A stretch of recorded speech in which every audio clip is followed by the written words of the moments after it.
Morning বন্ধুরা, কেমন আছো তোমরা সবাই? আশা করছি সবাই ভালো আছো, আমিও অনেকটাই ভালো আছি। আবারও একটা নতুন ব্লগে তোমাদের সবাইকে অনেক অনেক শুভেচ্ছা। তো দেখলে যে আমরা সকালবেলায় ব্রেকফাস্ট করে নিলাম। আর ব্রেকফাস্টে ছিল ম্যাগি। মাম্মামকেও একটু ম্যাগি খাইয়েছি, ও ঝাল ঝাল খেতে খুবই ভালোবাসে। তারপরে এখানে মা বাজার নিয়ে এসে সেগুলো একটু আমি ঢেলে নিচ্ছি। আর দেখো, 2 আঁটি তোমার পালং শাক নিয়ে এসেছিলো, একটা ফুলকপি নিয়ে এসেছিলো, তারপরে একটা তোমার বেগুন নিয়ে এসেছিলো, আর ছিল তোমার বিনস, গাজর, আলু, আদা, পেঁয়াজ, রসুন সবই নিয়ে এসেছিলো।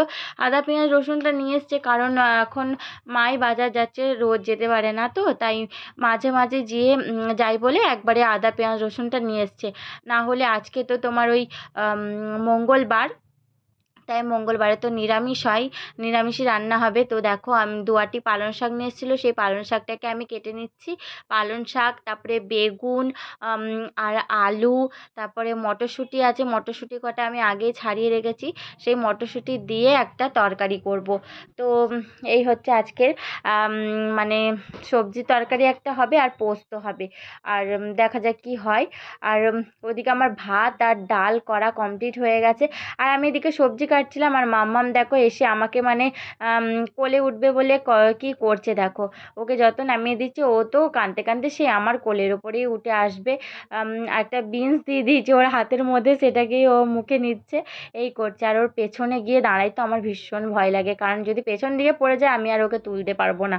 তো এই, তারপরে দেখো আমি সবজিগুলো সব কেটে এখন আমি ধুয়ে নেব। আর যেহেতু আমাদের একটু জলের সমস্যা আছে, তাই দেখো বালতিতে করে জল নিয়ে এসে রাখা আছে, সেই জল দিয়েই আমি এখন সবজিগুলো সব ধুয়ে নেব ভালো করে। ধুয়ে নিয়ে তারপরে আমি রান্নাটা বসাবো।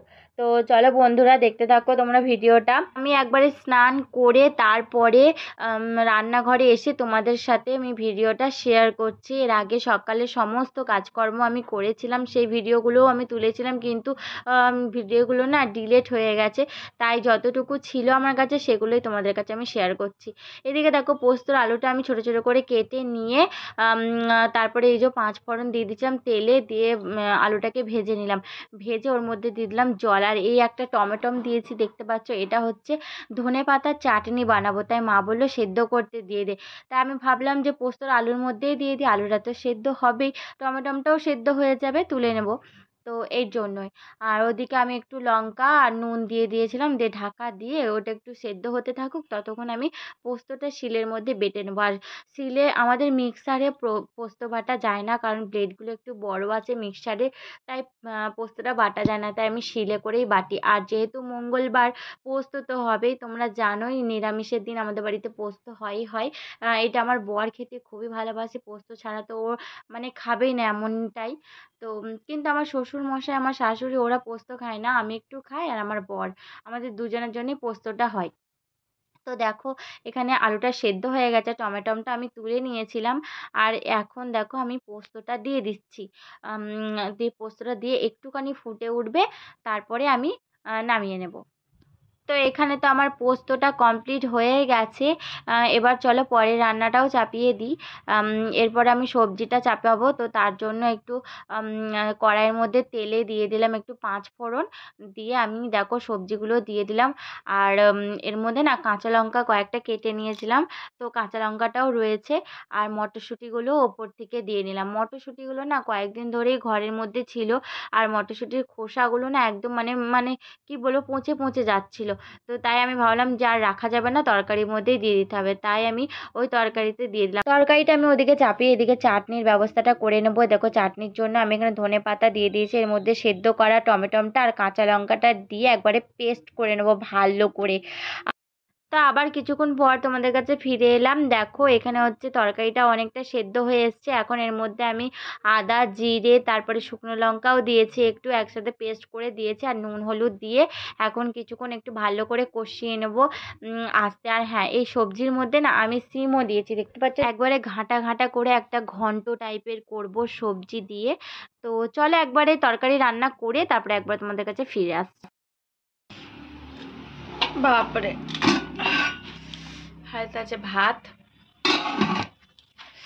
আর এখানে এই যে সবজির তরকারিটা, এখানে এই যে চাটনি ধনেপাতা,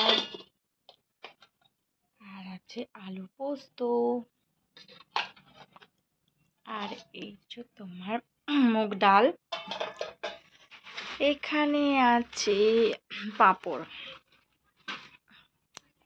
খাওয়া দাওয়া সেরে তারপরে কিছুক্ষণ পর চলে এসেছি, এই দেখো। আর আজকে হচ্ছে একদমই রোদ দেয়নি, আবার বৃষ্টিও পড়েছে, কি বলবো তোমাদের। তো তার জন্য জামা কাপড় যত ছিল, একটা জামা কাপড়ও শুকায়নি, সব ভিজে। তো ওগুলোকেই আমি সব তুলে নিচ্ছি, তুলে এক কাছে জড়ো করে রেখে দেবো, কারণ ভিজে রয়েছে সব জামা কাপড়গুলো, কালকেই আবার মেলে দিতে হবে শুকানোর জন্যে। তো দেখা যাক এখন কি হয়, দেখতে থাকো তোমরা পুরো ভিডিওটা। দিদুনকে দেখাবো, দাঁড়া মা, বাজা ভালো করে। ফু ফু ফু দাও।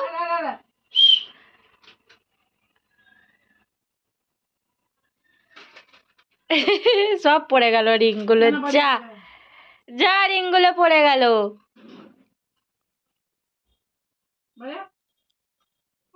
হ্যাঁ, হচ্ছে না কিছু না। হ্যাঁ,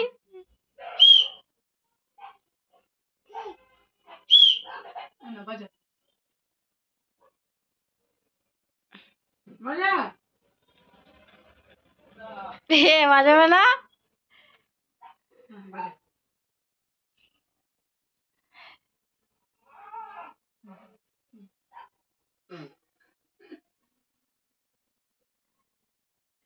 ওই গোটা বাসে মুখে ঢুকে নিলে কি করে হবে।